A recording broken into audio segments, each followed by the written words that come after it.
어느 날 바리새인들과 사두개인들이 예수님께 나와 주님을 시험하려고 말했습니다. 선생님, 우리에게 하늘로서 내려오는 표적 좀 보여주세요. 예수님이 말씀하셨죠. 마태복음 16장 2절과 3절 보면 너희가 저녁에 하늘이 붉으면 날이 좋겠다 하고 아침에 하늘이 붉고 흐리면 오늘은 날이 굳겠다 하나니 너희가 날씨는 분별할 줄 알면서 시대의 표적은 분별할 수 없느냐. 무슨 말입니까? 세상을 실패 없이 살아가려면, 그리고 우리가 신앙생활을 바로 하려면 우리가 사는 이 세상이 어떤 세상인가 하는 것을 우리가 분별할 수 있는 능력과 지혜가 필요하다는 말입니다. 오늘 이 세상이 어떤 세상이라는 걸 모른 채 살아가는 사람들이 참으로 많습니다. 그렇지만 여러분, 우리가 세상에서 넘어지지 않고 또 쓰러지지 않고 실족하지 않으려면 우리가 살아가는 세상이 어떤 세상인지 분별할 능력을 반드시 가져야만 합니다. 우리가 사는 세상에 대해서 사람들은 저마다 다 다른 정의를 내립니다. 유명한 말이 있습니다. 인생은 환상을 짜는 배틀이라. 또 다른 말이 있습니다. 가시에 찔리지 않고는 이 세상에서 장미꽃을 피울 수 없다. 이 두 말은 서로 상반된 가치관과 세계관을 가지고 있습니다. 인생을 배틀, 환상을 짜는 배틀로 보는 사람은 세상을 장밋빛으로만 봅니다. 모든 게 다 예뻐요. 아름다워요. 향기가 납니다. 그런 사람들은요, 편안할 때는 괜찮습니다. 모든 게 잘 되고 집안이 부유할 때는 괜찮아요. 자식도 문제를 일으키지 않을 땐 괜찮습니다. 그러나 하나씩 둘씩 문제가 생기기 시작하고 환상이 깨지면 인생의 나락으로 떨어져서 일어날 줄 모르게 됩니다. 그러나 장미꽃을 피우기 위해선 가시도 필요하다고 생각하는 사람들은 세상에는 장미가 있으면 가시도 있고 행복이 있으면 불행도 있다고 생각하면서 살아가게 됩니다. 그렇다면 우리가 왜 이렇게 서로 인생관이 다르고 세상에 대한 관념과 성향이 다 다른가? 세상을 이렇게 서로 다르게 보는 이유는 왜 그런가? 그것은 그 사람이 살아온 인생의 삶의 철학이 다르기 때문에 그렇습니다. 분명한 것은 우리가 사는 이 세상은 환상을 짜는 배틀은 아니라는 사실입니다. 욥은 그래서 이 세상의 삶을 뭐라고 했습니까? 이 세상을 전쟁의 터전이라 말했어요. 세상에 사는 사람에게 전쟁이 있지 아니하냐. 이 말이 뭐겠습니까? 그만큼 이 세상은 살벌하다는 거예요. 냉혹한 장소라는 겁니다. 그러므로 세상을 사는 사람을 가리켜 전쟁터를 살아가는 사람과 같다는 말은 세상에서 우리가 살아가면서 어려움을 당할 때에 이상하게 생각하지 말라는 말이에요. 왜? 이 세상은 전쟁터 같은 세상이니까. 오늘 본문은 우리가 사는 이 세상에 대해서 이렇게 정확한 정의를 내려주고 있습니다. 우리가 오늘 함께 은혜 받고자 하는 시편 37편은 이스라엘의 위대한 왕 다윗이 지은 시죠. 다윗이 나이를 먹어서 70이 다 되었을 때에 자신의 지나왔던 삶을 돌이켜보면서 이 세상은 이런 세상이다라고 말해주는 것, 그 지혜의 말씀이 바로 시편 37편입니다. 특별히 시편 37편은 알파벳 시예요. 전에 알파벳 시에 대해서 말씀을 드린 적이 있었죠. 다 기억을 못하시네. 얼마나 감사한지 몰라요. 여러분이 자꾸 까먹으니까 제가 또 해도 또 해먹는 줄 모르는 거 아니에요. 그죠? 알파벳 C가 여러 개가 있었어요. 10편, 9편이 있었고 10편이 있었고 11편이 있었고 그 다음에 25편인가요? 25편이 있었고 그 다음에 10편 34편이 있고 오늘 37편이 있고 10편 119편이 있고 10편 145편이 있어요. 이런 시들이 알파벳이에요. 알파벳이가 뭔지는 아시죠? 설명 안 해도 되죠? 감사합니다. 히브리 문학에서 그럼 왜 알파벳을 썼을까? 왜 알파벳을 썼을까? 왜 굳이 1절은 A로, 2절은 B로, 3절은 C로 이렇게 시작하면서 저 힘들 거 아니에요? 저렇게 시를 써내려가기가. 그냥 시를 써도 우리는 잘 안 써지는 판인데. 그럼 왜 저렇게 썼느냐? 이유는 간단합니다. 그렇죠. 기억하기 쉽게 만들려고. 그럼 왜 기억하기 쉽게 만들려는 거예요? 이 시의 내용이 그만큼 중요하니까, 귀하니까. 그래서 알파벳 시 중에 대부분이 다 금원시라 그랬어요. 금원시. 금과 같이 귀한 말씀의 시. 자, 이렇게 히브리 사람들은요, 읽기 쉽도록 또 쏙쏙 외우기 쉽도록 알파벳 형태의 시로 만들어서 전하는 경향이 있어요. 오늘 다윗은 본편에서 인생을 평가하면서 삶과 죽음이 있는 것이 인생이고 지혜와 어리석음이 있는 것이 인생이고 보상과 징벌이 있는 것이 인생임을 대조해 줍니다. 다른 말로 악인과 의인이 공존하면서 살아가는 것이 이 세상이라는 사실을 우리에게 강조하고 있다 이 말이에요. 여러분 다윗은 본문에서 세상을 정반대로 사는 두 종류의 사람을 묘사를 합니다. 그러면서 우리들에게 이 두 종류의 사람들 중에서 우리는 과연 어떤 부류가 되어서 세상을 살아가야 하겠느냐, 그걸 우리에게 결단을 촉구하고 있는 거예요. 여러분 시편 37편에서 우리가 볼 수 있는 건 뭐냐? 악인이라는 말이 나오고 또 의인이라는 말이 나와요. 그것도 악인이라는 말이 무려 몇 번 나오는가 해보신 분 계세요? 14번 나와요. 의인이라는 말이 몇 번 나올까요? 9번 나와요.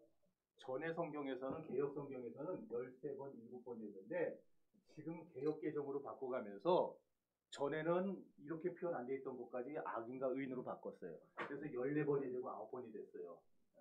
그 차이는 있어요. 그러니까 나중에 혹시 뭐 이렇게 공부하다가 아니면 어떤 다른 목사님 설교 들었는데 37편에 악인이 13번이라고 하는데 우리 목사님이 14번이라고 그러냐, 그런 거 그거 따지지 말라는 거예요. 전 다 얘기했어요. 왜 차이가 나는지. 자, 악을 행하는 자, 악한 꾀를 이루는 자, 이런 것까지 다 합치면은 물론 훨씬 더 많아요. 그러나 정확하게 악인이라 의인이라 이렇게 말한 것만 셌더니 14번, 9번 이렇게 나온다라는 거예요. 여러분 악인은 의인과 정반대로 삽니다. 악인은 악한 행동을 하면서 사는 사람들이지만 오늘 시편 37편에서 말하고 있는 악인은 누구냐? 기분 나빠하지 마세요. 오늘날에 믿지 않는 사람을 말합니다. 불신자를 말하는 거예요. 그럼 왜 불신자가 악인이냐? 로마서 14장 23절에 믿음으로 하지 않는 모든 것이, 아니 이걸 몰라요? 이 구절을? 믿음으로 하지 않는 모든 것이 다 죄니라. 그래서 죄니라. 그러니까 우리가 믿음으로 하지 않는 모든 게 다 죄예요. 그럼 불신자들은 믿음으로 해요? 믿음이 없이 해요? 없이 하는 거죠. 그러니까 그들이 하는 모든 게 다 죄예요, 죄. 그래서 그들을 보고 악인이라 그러는 거예요. 그들이 뭐 나쁜 짓을 많이 해서 악인이라 그러는 게 아니라 믿음으로 하지 않기 때문에.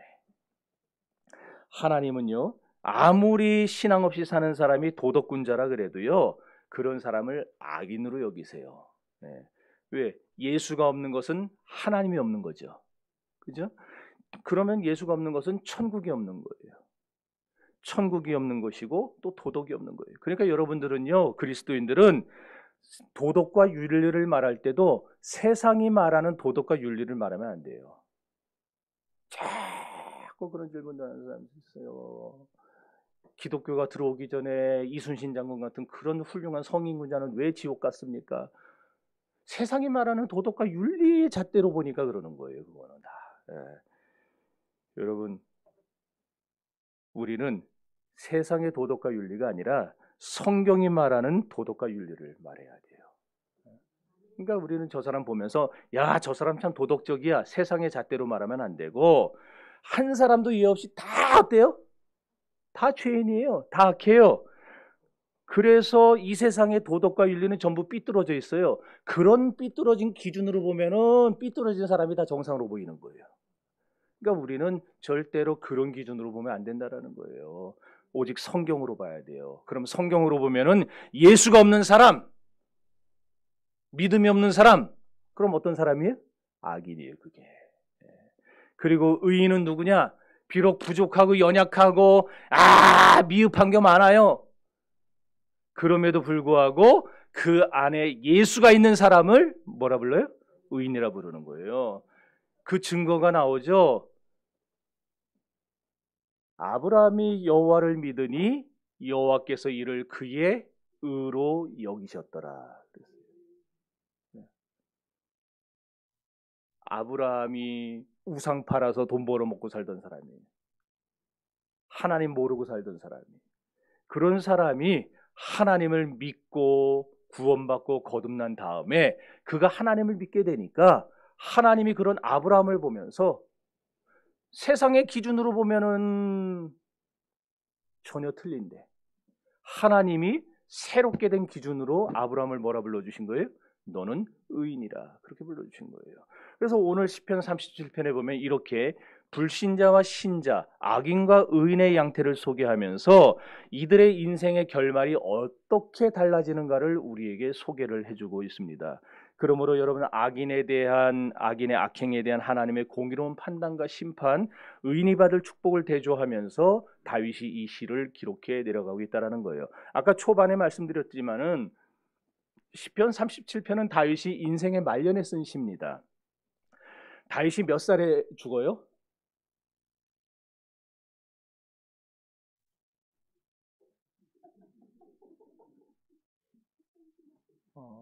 내가 잘못한 거죠?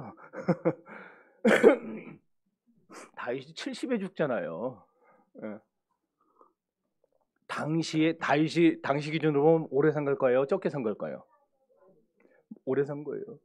당시의 평균 수명은 40이었어요. 그런 거에 비하면은 엄청 오래 산 거예요, 다윗은. 근데 생각을 해보세요. 다윗이 자기의 인생 말년에 회고를 했더니 이세 아들로 태어나서 양 몇 마리 가지고 막 그냥 광야를 헤매고 다니면서 양 먹이려고 애를 쓰다가 17살 나이에 골리앗을 만나서 쳐 죽이게 됐어요.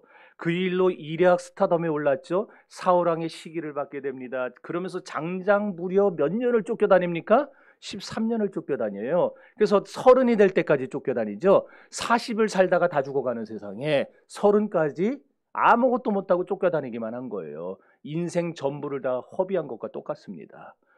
그렇게 자기의 황금기를 다 날려먹은 다윗이었는데 우여곡절 끝에 왕이 됐어요. 근데 왕이 된 다음에 보니까 또 이 나라가 올바른 나라도 아니에요. 건전하지도 않아요. 이미 국고는 다 탕진해버렸습니다. 사울왕이. 얼마나 흥청망청 써버렸는지 나라의 곳간에 돈이 안 남아있어요. 사방에 포진한 강력한 나라들 사이에서 나라를 지키면서 백성들을 지키며 산다는 게 이게 보통 힘든 게 아니었어요. 이렇게 다윗은 하루하루를 전쟁과 같은 상황에 살아가면서 70년을 살았는데 그 죽기 얼마 전에 자신의 인생을 돌아보니까 자신의 지난날의 삶의 모든 양상이 딱 두 가지로 비춰지는 거예요. 악인과 의인의 갈등으로. 그러면서 다윗은 자기를 하나님을 믿는 자기는 의인이고 사울은 악인이고 이런 식으로 해서 악인이 의인을 압제하는 세상 현실을 조명하면서 결국 악인들은 일시적으로는 잘 된다. 그렇지만 그 악인들에는 반드시 뭐가 있다? 하나님의 공의와 심판이 있다. 이것과 의인에게는 하나님의 축복이 있다는 사실을 소개하면서 우리에게 너는 과연 어떻게 살 거냐 결단을 촉구하고 있다는 겁니다. 악인으로 살 겁니까? 의인으로 살 겁니까? 여러분 과연 어떻게 사시겠습니까? 오늘 여러분들은 이 다윗의 질문 앞에 대답을 하셔야 돼요. 나는 악인으로 살 것이냐? 의인으로 살 것이냐? 세상을 바로 살려면 세상을 바로 볼 줄 알아야 됩니다. 세상을 바로 분별하고 관조할 줄 알아야 됩니다. 그럼 우리가 사는 세상은 어떤 세상이냐? 1절을 다 같이 읽어봅시다. 이쯤에서 읽어야 졸음이 달아나죠. 1절 시작.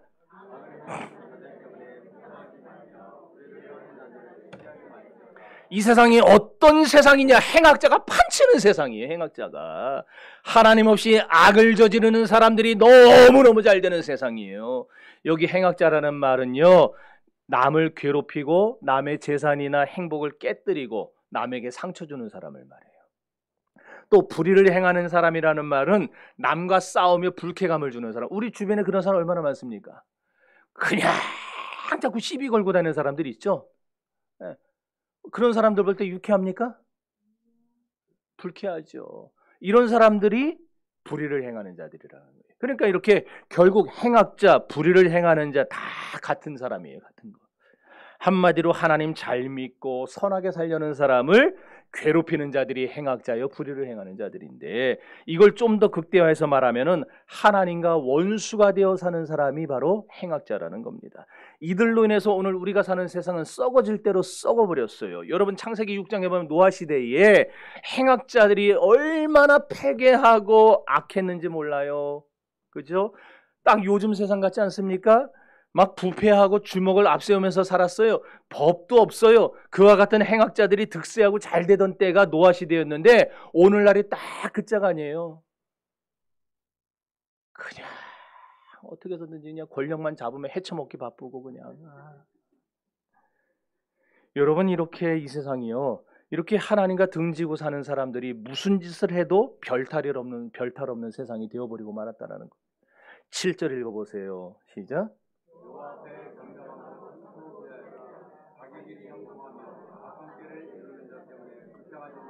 여기 보면요, 또 행악자들이 꾀도 부려요. 꾀도. 그것도 어떤 꾀예요? 악한 꾀. 그래서 그 사람을 보면 아주 의심이 가는데 꼬투리는 또 안 잡혀요. 이 꾀가 많아갖고. 나쁜 놈들 그러잖아요. 아, 이거 아닌 것 같은데. 보이스피싱 넘어갈 때 여러분 어때요? 목사 장로의 기도회를 갔는데 여기서 요 안양천만 건너가면 있는 교회 목사님이에요. 그분하고 식사를 하기로 했는데 점심에 식당에 와 있는데 안 오는 거예요.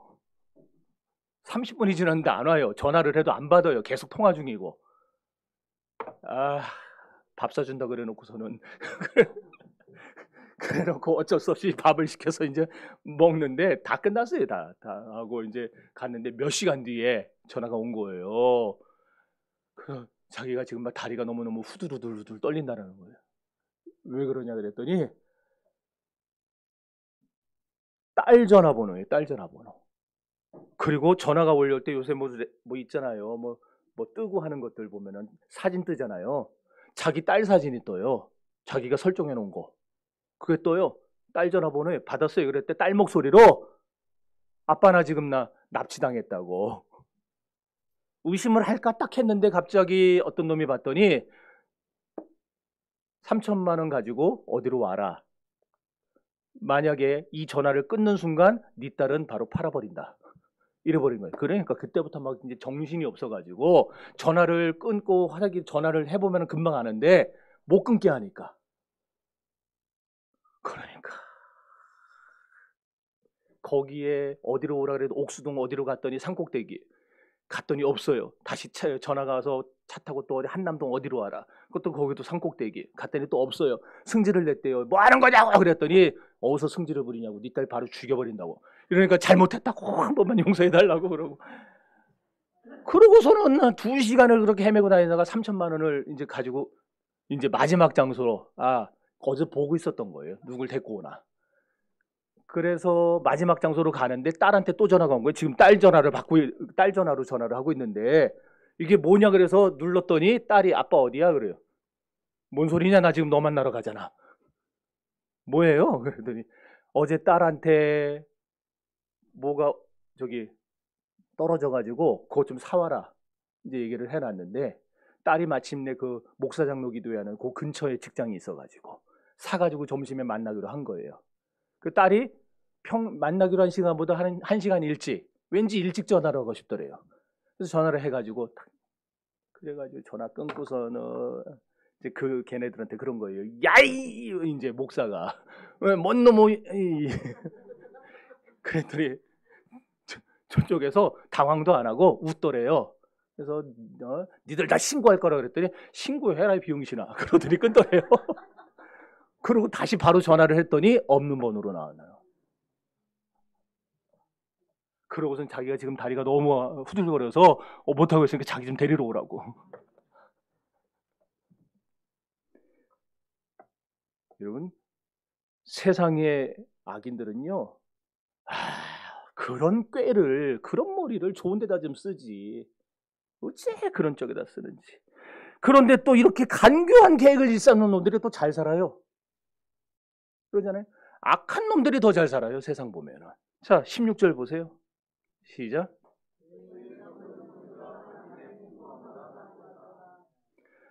하나님을 모르는 불신자들이 풍부하게 산다는 거예요. 왜? 부럽습니까? 에? 여러분도 좀 풍부하게 살아보고 싶어요? 여기 풍부함이라는 말이요. 지금 우리 이 어린 세대는 잘 모를 텐데 우리 옛날에 우리가 살던 집들이 다 어땠어요? 슬래트 지붕 아니면은 양철 지붕이었죠? 에? 어린 시절에. 비 오면 어떻습니까? 낭만이에요? 그런 데서 딱 밑에서 커피 한 잔 마시면 좋겠다 생각 들어요? 공부를 못해요. 하도 시끄러워가지고 얼마나 이 떨어지는 빗소리가 시끄러운지. 그럼 자연히 목소리가 어떻게 돼요? 커져요. 그래서 우리 세대가 다 목소리가 커요. 인도네시아 가서 여러분 다 들었잖아요. 인도네시아 사람들 목소리가 다 어때요? 우리보다 훨씬 커요. 왜 그러냐면 걔네들이 다 그런 지붕이라 워낙 또 비가 많이 오잖아요. 그러니까 이게 비 올 때 얘기해봐야 옆 사람도 못 들어요. 그러니까 막 야! 이러고 떠드니까 잠 다 깼습니까? 그렇게 막 사람들이 모여가고 막 시끄럽게 떠드는 상태, 비가 막 쏟아지는 상태, 그게 풍부함이란 말이에요. 그게 뭔 말이냐? 하나님 없는 세상 불신자들은요, 돈 벌기 위해서라면 온갖 소동도 일으키고 온갖 잡음도 다 일으킨다는 거예요. 신경 안 써요. 남이 어떻게 되든 누가 죽어 나자빠지든 나만 먹고 살면 되는 거예요. 예. 그리고 온갖 질서를 파괴한다 이 말이에요. 오늘날 신문지상의 이름 석자를 장식하면서 사회를 시끄럽게 하는 사람들, 이게 다 왜 그래요? 잘 살아보려고, 한미천 쥐어보려고. 그래서 사회를 시끄럽게 하는 거예요. 이렇게 우리가 사는 이 세상은 이렇게 하나님 없는 사람들이 돈 벌어 풍부하게 살려고 온갖 시끄러운 일을 행하는 악한 세상이라는 사실이에요. 그거를 다윗이 지금 시편 37편을 통해서 무려 지금으로부터 3500년 전에도 그런 사람들이 세상에 꽉 찼다는 걸 보여주는 거예요. 그러니까 오늘날만 특별히 악하고 나쁜 게 아니고 이미 세상은 그때도 나빠 있었어요. 계속 악인들이 득세하는 것 같아요. 시끄러워요. 그러면 이렇게 악인이 판을 치면서 돈 벌기 위해 별짓다는 이런 시대에 어떤 현상이 일어나는가? 12절을 읽어봅시다. 시작.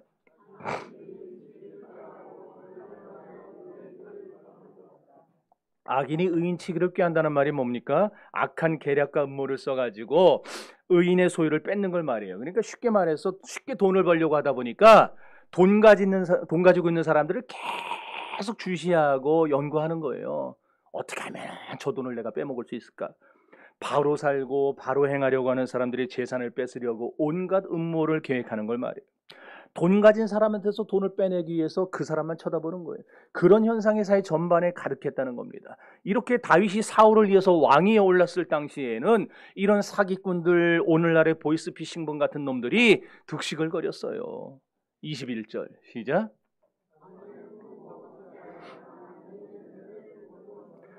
또 악인들은 어떠냐? 가모니설로 돈을 꺼놓고 안 갚아요. 오늘 줄게, 내일 줄게. 시간만 계속 끌어요. 그리고는 나중에 여차하면 튀어요. 도망가요. 여러분, 그리스도인들은요, 이렇게 악한 사람들이 사회를 어지럽히는데 거기 한번 말려들면 어떻게 돼요? 삶이 다 풍비박산 나고 망가지는 거예요. 돈도 못 받고 사람도 잃어버리고. 그래서 여러분, 교인들끼리 제일 조심해야 될 게 뭐야? 네? 여러분 뭐예요? 네, 돈거래하는 거예요. 돈거래하는 거. 돈거래하는 거. 절대로 교인들끼리 돈거래하지 마세요. 그리고 돈거래했으면 자기들끼리 해결해야지 저한테서 돈 받아달라고 그러지 마세요. 내가 떼인 돈 받아주는 사람도 아니고.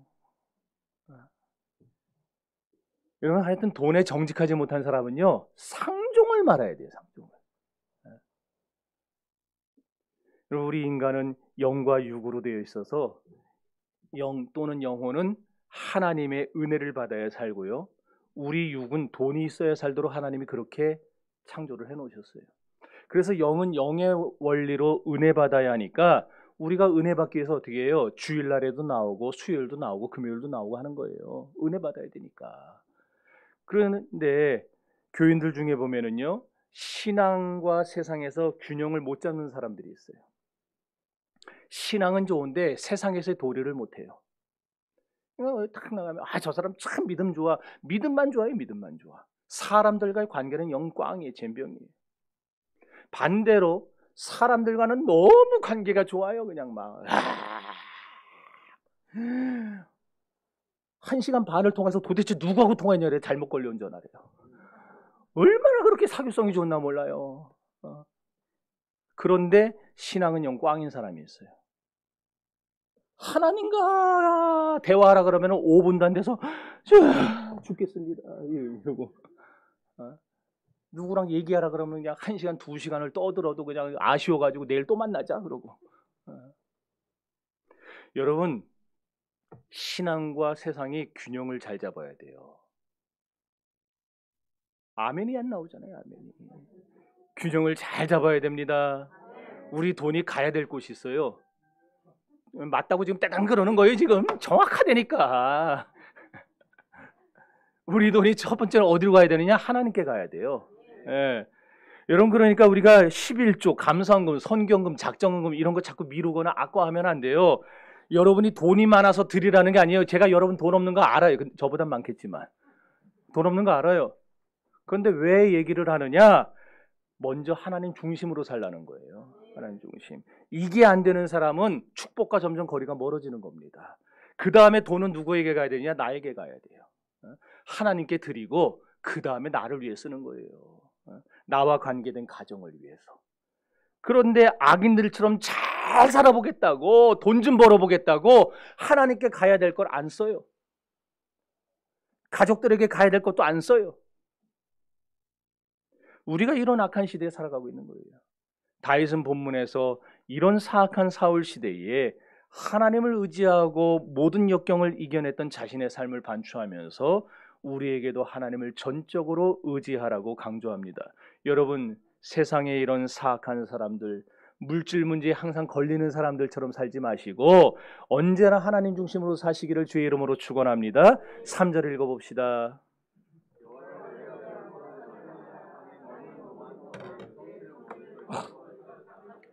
이거 하나님을 의지하라는 말은 또 5절에서 또 나와요. 여러분, 3절에서 하나님을 의뢰하라 그랬죠? 5절에서는 의지하라고 했어요. 근데 둘 다 똑같은 말이에요. 하나님 의지하라는 거죠. 좀 더 자세하게 말하면 내 인생의 전부를 하나님의 방법에 맞춰 살라는 말이에요. 여러분의 생각에 맞춰서 하나님을 끌어들이지 마세요. 여러분이 생각하는 거에 하나님을 억지로 맞추지 마세요. 여러분을 하나님께 맞추세요. 그리고 하나님의 방법에 맞춰서 살아라, 그 말이에요. 4절 읽어봅니다.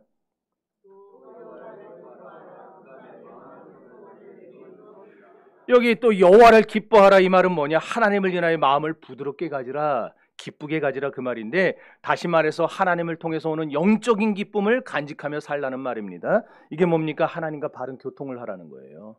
여러분, 하나님과 교통이 있어야 됩니다.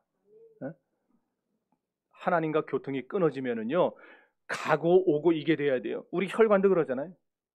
심장에서 피를 내보내면 다시 이게 돌아갖고 들어와야 돼요, 심장으로. 그런데 이게 갔는데 안 돌아와요. 그럼 뭐예요? 어떻게 된 거예요? 어디가 막힌 거예요. 막힌 거 그냥 방치하면 어떻게 됩니까? 어느 날 터지는 거예요, 그게. 터져요. 요런 데서 터지면은 그냥 다리 하나 잘라내면 되겠지만 머리에서 터지면은 가는 거예요, 그냥. 여러분, 하나님과 바른 교통을 하시기를 바랍니다. 하나님과 하는 교통의 방법은 딱 두 가지예요. 이거밖에 없어요. 하나님과 교통하는 거는 뭐냐? 기도와 말씀. 그러니까 여러분, 그래서 제가 맨날 강조하는 게 뭐예요? 우리 황 목사님은 맨날 기도하라고 말씀 보라고 그거밖에 없다고. 그거 말고 제가 뭘 더 얘기해요, 여러분에게. 흥분하게 하고 있어요. 그거밖에 없어요. 우리 하나님과 교통할 수 있는 방법이. 이렇게 말씀과 기도로 하나님과 교통하면 뭐가 오느냐? 하나님이 우리에게 주시는 게 있는데 그게 바로 성령의 기쁨이에요. 자, 그래서 그게 바로 오늘 우리가 읽은 4절 말씀이라는 겁니다. 하나님을 의지하고 하나님 방법에 맞춰 살려면 말씀과 기도를 통해서 하나님 주시는 성령의 기쁨을 맛봐야 하는 줄 믿습니다. 이제 5절 읽어봅시다. 하나님께 맡기라 그랬어요. 맡기라. 여러분이 맡기라는 말이 뭐냐면요, 딱 쓰고 나면 저절로 지워지는 그런 게 나옵니다. 제가 아직도 몸이 정상이 아니에요. 지금 계속 식은땀 삐질삐질 흘리는 거 보여요? 높은 산에서, 이거 산이에요. 높은 산에서 바위를 굴렸어요. 그러면은 굴려 떨어진 이 바위가 나한테 다시 돌아올까요? 그대로 내려갈까요? 분명합니까? 안 돌아와요? 진짜 안 돌아와요? 잘 생각하고 대답하세요. 진짜 안 돌아와요? 근데 여러분들은 왜 기도해놓고 도로 짊어지고 갑니까, 그거? 왜 나와가지고 주님 미션이다, 해결해 주실 미션이다, 고쳐주실 미션이다 그래놓고서는 돌아갈 때는 아까 맡긴 거 어디 있어요? 그리고 왜 다시 짊어지고 나가냐고요. 우리가 굴려버린 바위는 다시는 우리에게 돌아오지 않습니다. 여호와께 맡기라, 이 말은 하나님께 굴려버리라는 거예요. 하나님께 굴려버리면 우리한테 돌아와요? 안 돌아와요. 왜? 하나님이 그 문제를 보시고 들으시고 주님의 때에 해결하시니까. 믿습니까? 그러니까 오늘 예배 마치고 저문 나가면서 다시 아까 어디다 놨더라 이러지 마시고 여러분들 하나님께 맡긴 거 다 이루어질 줄 믿고 믿음으로 나가시기를 바랍니다. 자, 7절 읽어봅시다.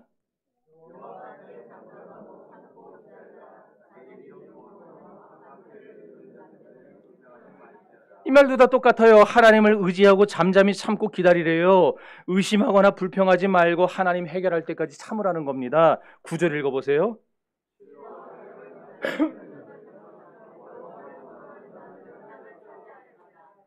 왜 진짜가 빠졌지? 진실로인데? 진실로예요. 여호와를 소망한다고 했는데 예전 개역 성경에서는 여호와를 기대한다라고 번역을 했어요.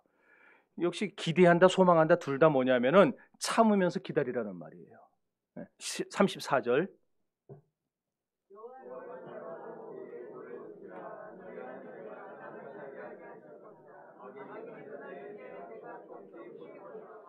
자, 그러니까 이것도 다 똑같은 말이에요. 그러니까 지금 3절과 4절과 5절과 7절과 9절과 34절을 우리가 읽었는데 이게 다 결국 어떻다? 다 이꼴. 똑같다는 거예요. 쌤이 다 똑같아요. 같은 말이에요. 뭐가 똑같아요? 하나님의 뜻과 방법에 맞춰 살면서 하나님이 주시는 성령의 기쁨을 소유하면서 내 근심 걱정을 하나님께 다 굴려서 맡긴 다음에 하나님의 처분을 기다리라는 거예요. 그러니까 여러분 기도했으면 기다려야 돼요. 왜? 어떻길래? 결과가 나타날 거니까. 어떤 결과? 하나님은 악인은 심판하시고 의인은 축복하신다는 결과. 그러니까 악인은 반드시 심판을 받아요. 믿습니까? 그래서 오늘 본문을 보면 악한 꾀를 행하는 자는 다 어떻게 되느냐? 망해버린다 그랬어요. 망해버린다. 그러니까 하나님은 하나님 없이 제멋대로 사는 사람은요 반드시 언젠가는 전부 다 심판하실 것을 믿으시기를 바랍니다. 9절 다시 읽어보세요. 시작.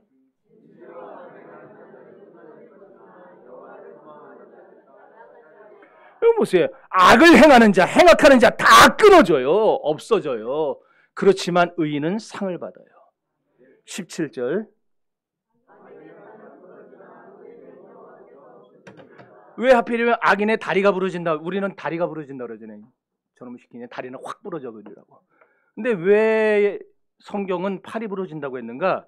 악인이 그동안 어떻게 한 거예요? 자기 팔로 남의 것을 그동안 뺏었잖아요. 이렇게 지켜보고 있다가 저 사람들 그거를 사기쳐가지고 자기 집으로 갖고 오고 자기 곳간에 들이고 그러면서 자기가 홀라당 다 집어 삼켜버리고 그러고 살았단 말이에요. 그런데 하나님이 팔을 부러뜨려 버렸어요. 어떻게 돼요? 쥐었던 거 어떻게 돼요? 떨어뜨릴 수밖에 없어요.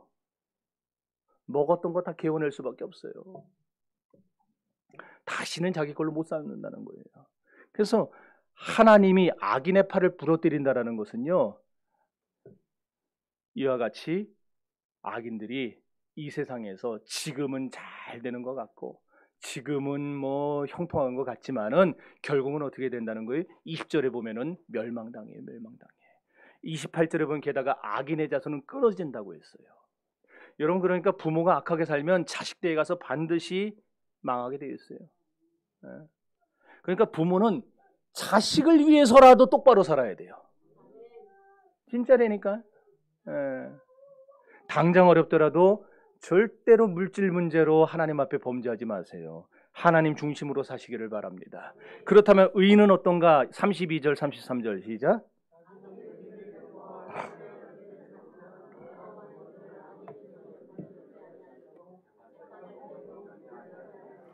의인은 하나님이 붙들어 주시는 은혜 가운데서 악인을 이기게 됩니다.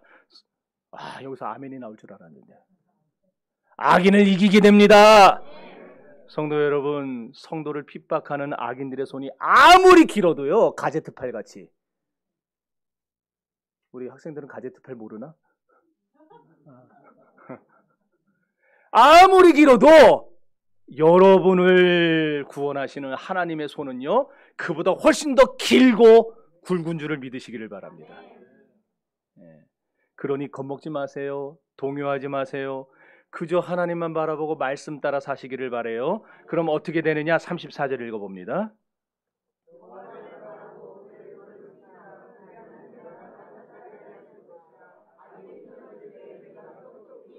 어떻게 돼요? 땅을 차지하게 돼. 땅을 차지하게. 게다가 악인들이 끊어지는 걸 보게 돼요. 이게 무슨 말이에요? 악인들의 멸망은 확실하다는 겁니다. 그들의 멸망이 얼마 안 남았다라는 거예요. 그러니 이 사실을 아는 성도는 어떨까요? 조바심을 낼까요? 지금 막 저 악인들이 잘 돼요. 지금 나는 계속해서 힘들어요. 조바심 낼까요? 아니면 금세 뭐 어떻게 될까 봐 두려워할까요? 왜 대답이 약해집니까? 이 사실을 아는 사람은 악인의 날은 반드시 끝이 있고 멸망할 날이 있고 하나님이 끊어버릴 것이고 의인은 주님이 붙드시리로다. 이걸 똑똑히 보리라. 이걸 아는 사람이 두려워하겠냐고요. 안 두려워하죠. 겁먹지 않죠.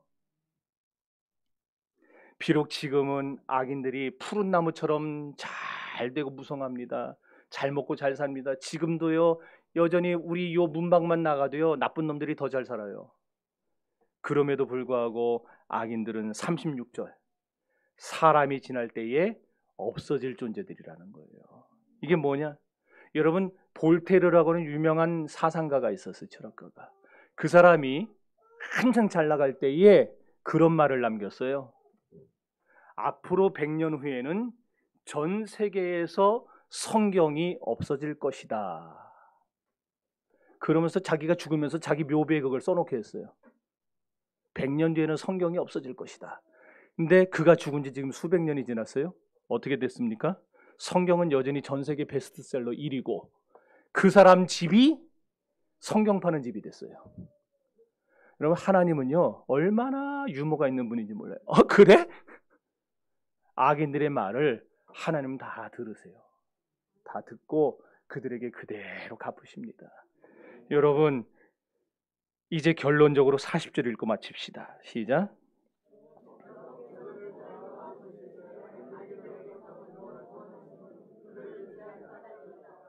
사랑하는 성도 여러분, 하나님을 신뢰하는 것만이 하나님의 모든 축복을 받는 방법인 줄 믿습니다. 하나님을 신뢰하는 믿음보다 더 중요한 건 그래서 우리에게 없어요. 그래서 주님은 세상에 계실 때 언제나 우리에게 뭐라고 하셨습니까? 내 믿음대로 될지어다 그러셨어요. 하나님을 신뢰함으로 승리를 맛보는 여러분이 되시기를 주님의 이름으로 축원합니다. 다 같이 기도합시다.